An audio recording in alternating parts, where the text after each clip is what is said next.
दोस्तों DR education official mobile application पे आप सभी का बहुत बहुत हार्दिक स्वागत करता हूं। देखिए दोस्तों, आज हम क्लास नंबर 3 को पढ़ेंगे, जिसमें हम पढ़ रहे हैं हरियाणा और पंजाब की करंट अफेयर, जो सबसे ज़्यादा इंपॉर्टेंट करंट अफेयर है। इससे पहले क्लास नंबर 1 एंड 2 को हमने फिनिश कर लिया है।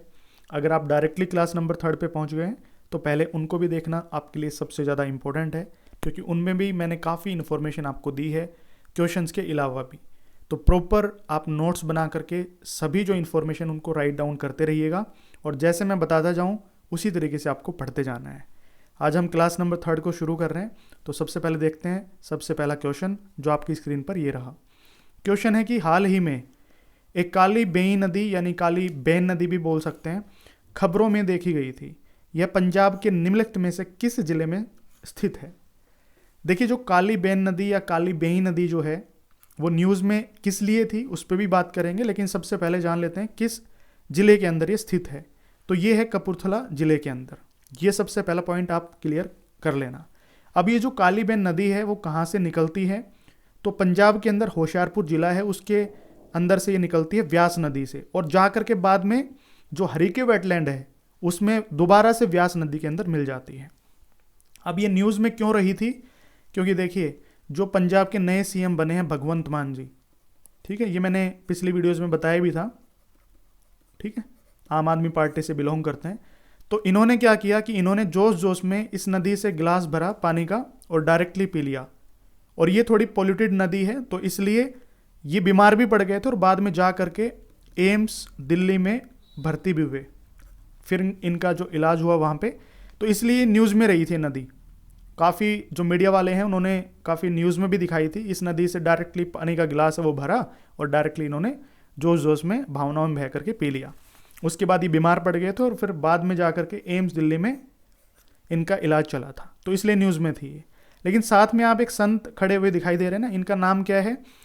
तो देखिए, इनका नाम है बलबीर सिंह सिंचेवाल, और इन्होंने ही ये जो 165 किलोमीटर लंबी नदी है काली बेन नदी, इनकी सफाई भी की थी। इनको जीवित इन्होंने ही रखा है, ठीक है। तो ये भी आपके एग्जाम में पूछा जा सकता है कि काली बेन नदी जिनकी सफाई के लिए किन को हम क्रेडिट दे सकते हैं, तो उनका नाम है बलबीर सिंह सिंचेवाल, ठीक है। अब इस नदी से आपको 1-2 पॉइंट और ध्यान रख लेने हैं। देखिए, माना जाता है सिख धर्म के अंदर जो सबसे पहले गुरु थे, गुरु नानक देव जी, ठीक है, माना जाता है कि वो भी इस नदी के अंदर नहाने जाते थे, और एक दिन वो गायब भी हुए थे इस नदी के अंदर, और बाद में जब वो दोबारा से प्रेजेंट हुए, प्रकट हुए, तो बोलते हैं कि उन्हें परम ज्ञान की प्राप्ति हो चुकी थी, ठीक है। तो ऐसा माना जाता है, सिख धर्म के अंदर ये मानता है। तो ये न्यूज़ में किस लिए आई थी, आई थिंक आपको समझ में आ गया होगा। और ये मैंने आपको बता ही दिया था, पंजाब के होशियारपुर जिले से निकलती है और व्यास नदी से निकलती है, और दोबारा से हरीके छम में जाकर दोबारा से व्यास नदी के अंदर ही मिल जाती है। हरीके छम यानी हरीके वेटलैंड में आपको बात कर रहा हूँ, ठीक है, ठीक है। हरीके वेटलैंड मतलब, वेट का मतलब क्या होता है? आर्द्र भूमि। तो हरीके वेटलैंड में सतलुज और व्यास नदी भी मिलते हैं, वहीं पे जाकर के दोबारा से व्यास नदी में ही मिल जाती है जो काली बेन नदी है, ठीक है। Point number 2। अब देखिए, एक पॉइंट आपको और याद रखना है यहाँ से कि इसके किनारे कोई गुरुद्वारा है। हाँ, आपको याद रखना है गुरुद्वारा भी। यहाँ पे एक जगह है सुल्तानपुर, वहाँ पे याद रखना है आपको श्री बेर साहिब जी, ठीक है, गुरुद्वारा है, ठीक है, जो सुल्तानपुर जगह पे पड़ता है, सुल्तानपुर, ठीक। ये पॉइंट्स कुछ आपको इससे रिलेटेड ध्यान रखने हैं, ठीक है। चलिए नेक्स्ट क्वेश्चन पे देखते हैं। क्वेश्चन है कि हैंड्रेड इलेक्ट्रिक वाहनों की चार्जिंग क्षमता वाला ईवी यानी इलेक्ट्रिक व्हीकल चार्जिंग स्टेशन हाल ही में हरियाणा के किस शहर में स्थापित किया गया है? देखिए, आपको पता है एक तो कि मोर्थ यानी ministry of road transport and highways, इसके मिनिस्टर कौन है? Ministry of road transport and highways के श्री नितिन गडकरी जी। अब इनका एक टारगेट है, इनका एक प्लान है, ये इंडिया में 2 व्हीलर्स हो, 4 व्हीलर्स हो, सभी को इलेक्ट्रिक व्हीकल्स के रूप में देखना चाहते हैं, ठीक है। लेकिन हमें कब विश्वास होगा कि हम इलेक्ट्रिक, यानी हमें कब भरोसा होगा कि हम इलेक्ट्रिक व्हीकल लेके आए तो हमारे लिए सबसे बेस्ट है वो? भाई, हम जब किसी रास्ते पे किसी जर्नी को ट्रैवल कर रहे हैं, कहीं पे जा रहे हैं, तो मान लो अगर हमारे व्हीकल के अंदर फ्यूल की कमी हमें दिखती है, तो हम पेट्रोल पंप पे जा करके जो भी फ्यूल है, चाहे वो डीजल की गाड़ी है, पेट्रोल की गाड़ी है, हम डलवा लेंगे। लेकिन अगर हम इलेक्ट्रिक व्हीकल लेकर के आ जाते हैं तो हमें भरोसा नहीं है कि भाई अगर मान लो रास्ते में जा रहे हैं और कहीं पे बैटरी थोड़ी सी लो हुई तो हम कहाँ पे उसको दोबारा से चार्ज करवाएंगे। तो इसलिए हर स्टेट के अंदर जो इलेक्ट्रिक व्हीकल चार्जिंग स्टेशन है वो खुल रहे हैं। तो यही क्वेश्चन में पूछा गया है कि 100 इलेक्ट्रिक वाहनों को, यानी इलेक्ट्रिक व्हीकल्स को चार्जिंग क्षमता देने वाला electric vehicle charging station Haryana के किस शहर के अंदर स्थापित किया गया है। अब नितिन गडकरी जी का जो टारगेट है उसको पूरा करने के लिए हरियाणा में कहाँ पे बनाएंगे, गुरुग्राम में। ठीक है, जो दिल्ली जयपुर हाईवे है वहाँ पे गुरुग्राम के अंदर ये जो इलेक्ट्रिक व्हीकल चार्जिंग स्टेशन है वो ओपन किया गया है। ये आपको ध्यान रख लेना है, आपके लिए सबसे ज़्यादा इंपॉर्टेंट है। ठीक है, चलिए नेक्स्ट क्वेश्चन देखिए। हाल ही में पंजाब सरकार ने अंडर 2 गठबंधन का सदस्य बनने के लिए एक समझौते पर हस्ताक्षर किए हैं। यह निम्नलिखित में से किससे संबंधित है। देखिए, जो अंडर 2 कोलिजन है वो किससे रिलेट करता है ये आपको बताना है। ये जनरली जो CO2 है यानी कार्बन डाइऑक्साइड है, आप ये समझ सकते हैं एक पोल्यूटेंट है, उसको कम करने के लिए, ठीक है, तो इससे गठबंधन किया है, एक तरीके से MOU किया है, क्योंकि यहाँ पे पहले अंडर MOU ही होता था। ठीक है, CO2 की कमी करने के लिए, जो नहीं पोल्यूटेंट्स को कम करने के लिए मेनली अंडर 2 कोलिजन से एक गठबंधन या समझौता किया है पंजाब सरकार ने। ठीक है, और ये किसके ऊपर यानी किससे संबंधित है, तो आप बता सकते हैं ग्लोबल वार्मिंग, क्योंकि ग्लोबल वार्मिंग में CO2 का सबसे बड़ा हाथ होता है, ये आपको पता भी होगा।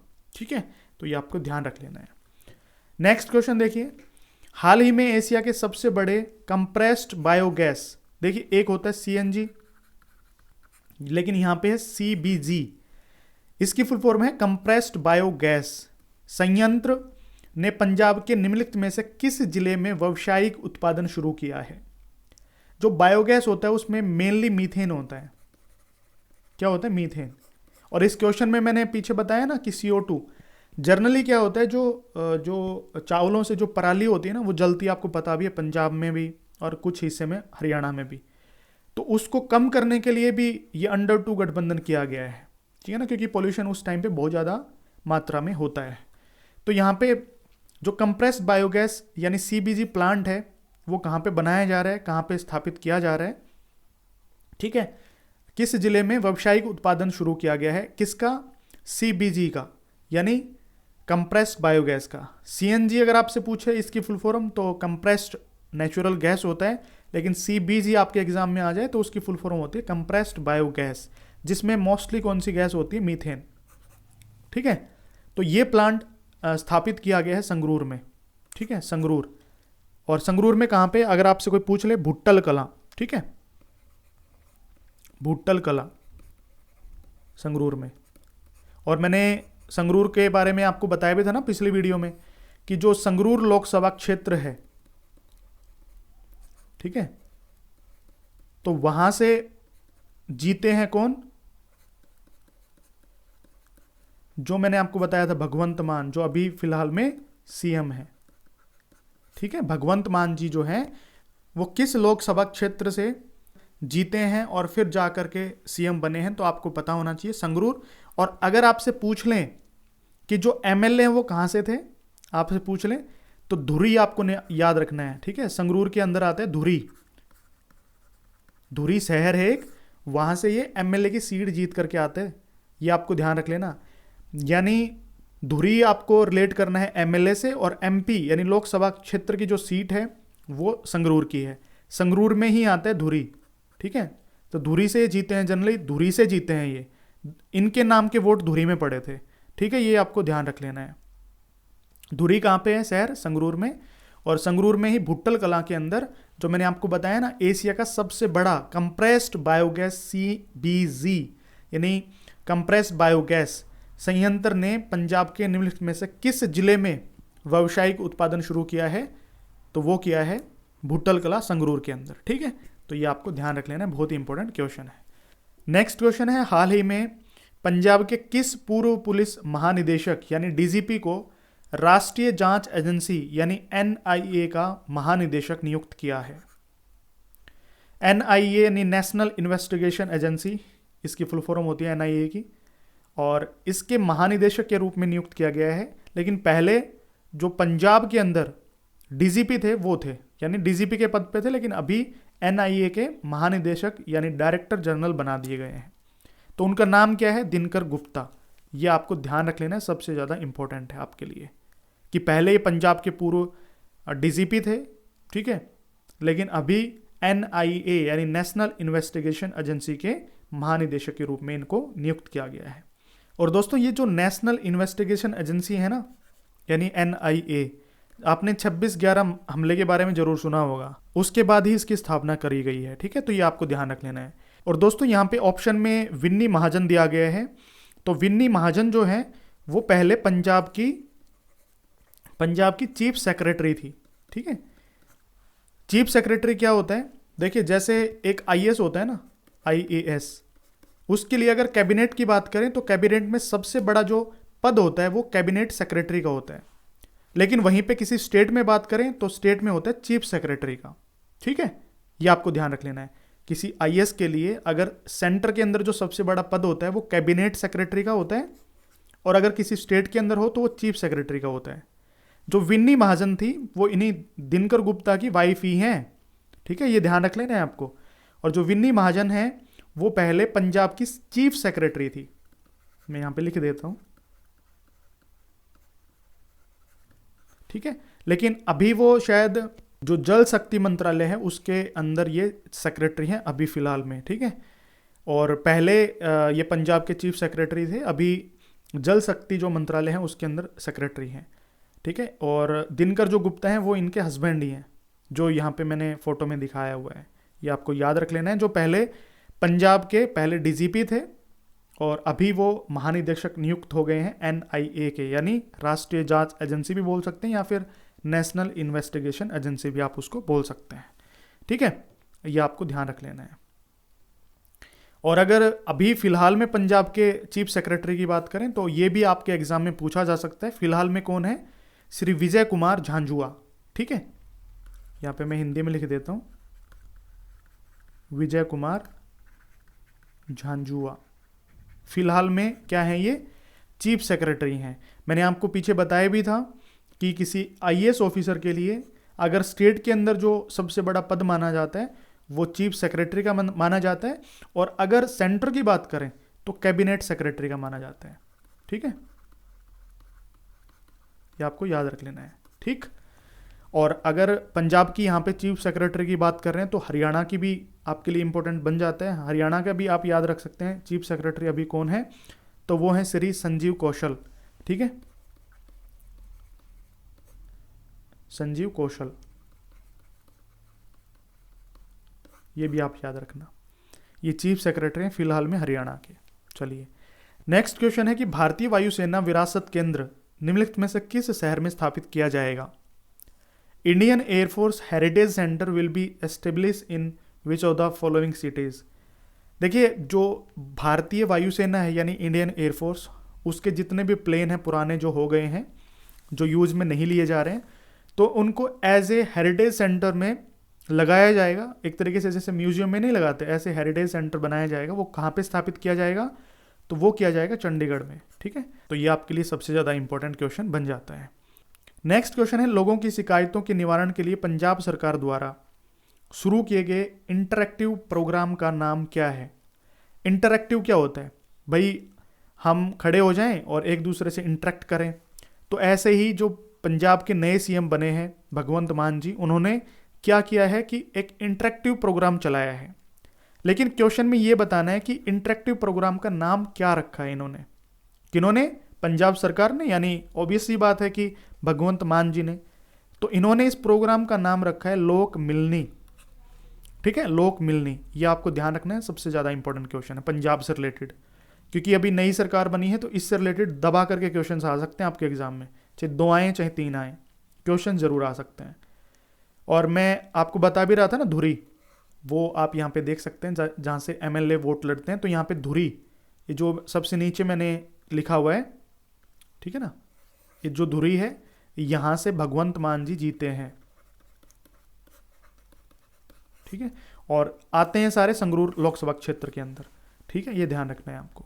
नेक्स्ट क्वेश्चन है कि हाल ही में मुख्यमंत्री भगवंत मान ने हुसैनीवाला से एक भ्रष्टाचार विरोधी हेल्पलाइन नंबर शुरू किया, जो नंबर है यहाँ पे 950 1200 200, ये लॉन्च किया। तो ये किस जिले में है? कौन? हुसैनीवाला। और यहाँ से इन्होंने क्यों लॉन्च किया, तो इससे क्या रिलेट करता है वो भी मैं आपको यहाँ पे बताने वाला हूँ। देखिए, सबसे पहले हुसैनीवाला जो है वो फिरोजपुर जिले के अंदर आता है, और यहाँ से इन्होंने एक एंटी करप्शन हेल्पलाइन नंबर शुरू किया, जो नंबर आपको यहाँ पे दिया गया है। इस पे जैसे आपसे कोई भी रिश्वत मांगता है तो आप इस नंबर पे कॉल करके आप या तो अपनी वीडियो शेयर कर सकते हैं व्हाट्सएप पे, या फिर डायरेक्टली कॉल करके आप अपनी जो प्रॉब्लम है, आपकी जो भी शिकायत है वो यहाँ पे दर्ज करवा सकते हैं इस टोल फ्री नंबर पे। तो यहाँ से क्वेश्चन बनता है कि जो हुसैनीवाला है वो क्यों इम्पोर्टेंट है, क्योंकि जो शहीद भगत सिंह है, राजगुरु हैं, सुखदेव हैं, ठीक है, उनके जो स्मारक हैं वो वहीं पे हैं। यानी इनकी जो अंतिम संस्कार की जो प्रक्रिया थी वो हुसैनीवाला बॉर्डर पे ही की गई थी। जब इनको फांसी लगी थी उसके बाद हुसैनीवाला पे इनको अंतिम संस्कार का जो प्रोग्राम है वो वहाँ पे किया गया था। ठीक है, कहाँ पे? हुसैनीवाला पे। तो इसलिए ये इंपॉर्टेंट बन जाता है। और हुसैनीवाला कहाँ पे पड़ता है? फिरोजपुर डिस्ट्रिक्ट के अंदर। ये भी आपको ध्यान रख लेना है। ठीक है, और यहाँ पे देखिए एक चीज़ मैं आपको और बता दूं कि शहीद आजम भगत सिंह थे, राजगुरु थे और सुखदेव थे, उनको कब फांसी लगी थी? तो 23 मार्च 1931 को उनको फांसी लगी थी। इस दिन शहीदी दिवस के रूप में मनाया जाता है। ठीक है, और एक महात्मा गांधी जी के लिए 30 जनवरी को भी शहीदी दिवस के रूप में मनाया जाता है, लेकिन 31 मार्च भी आप ध्यान रख सकते हैं।